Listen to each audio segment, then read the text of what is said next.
क्योंकि सास भी कभी बहू थी में आ गया है बहुत ही धमाकेदार ट्विस्ट, क्योंकि यहाँ पर अब सीरियल बहुत ही इमोशनल होने वाला है। क्योंकि यहाँ पर आपको बता दे कि अब रियांश और पार्थ इन दोनों की जिंदगी खत्म होने वाली है। ये दोनों ही सीरियल को अलविदा कहने वाले हैं। जहां पर अब सीरियल में बहुत ही धमाकेदार ट्विस्ट चल रहा है। आपको पता ही होगा कि एक तरफ जहां तुलसी ने जब फिक्स कर दी होती रियो वैष्णवी की शादी तो सब कुछ अच्छे से हो रहा होता है, लेकिन नंदिनी वो जब इसके अगेंस्ट जाती है तो यहाँ पर अब बहस में हो जाता है ड्रामा। और इसी बहस में जो दामिनी होती है उसे थप्पड़ मार देती है नंदिनी, क्योंकि वो बहुत ही उल्टा सीधा नंदिनी को बोल रही होती है। जिसके बाद आता है और भी इंटरेस्टिंग ट्विस्ट। जी हाँ, माफी मांगने के लिए नंदिनी जब जाती है दामिनी के रूम में तो दामिनी भी उसे उल्टा जोरदार चांटा मार देती है। जिसके बाद नंदिनी को बहुत ही बुरा तो लगता है, लेकिन भाई गलती तो उसने भी की होती है।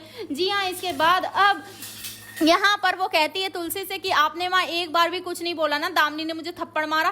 तो फिर तुलसी ने भी बोल दिया कि मैं तब भी कहाँ कुछ बोल पाई थी जब तुमने उसे थप्पड़ मारा था।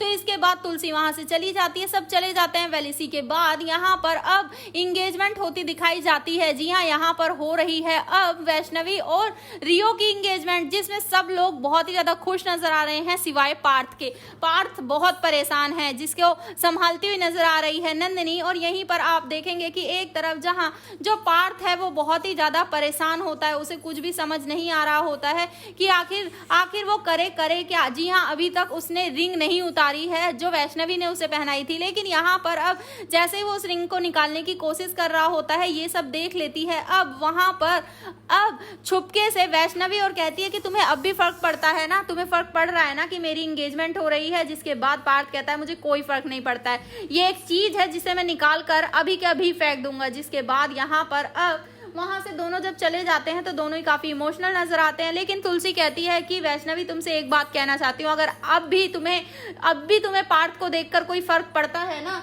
तो फिर तुम शादी मत करना, क्योंकि अभी भी तुम्हारे पास समय है। जिसके बाद यहाँ पर अब जो वैष्णवी होती है वो कहती है कि नहीं मैं नहीं कर सकती, ये कल हमारी शादी है, ये शादी हो जाने दीजिए, सब कुछ सही हो जाएगा। तो अब देखना काफी इंटरेस्टिंग होने वाला है। भाई शादी के लिए दुल्हन तो बन गई है वो, लेकिन क्या दुल्हन की डोली उठेगी या उससे पहले ही घर में उठ जाएंगी दो अर्थियां? आपको क्या लगता है हमें कमेंट जरूर करें। ऐसी खबरों से जुड़े रहने के लिए आप हमारे चैनल को जरूर सब्सक्राइब कर लें।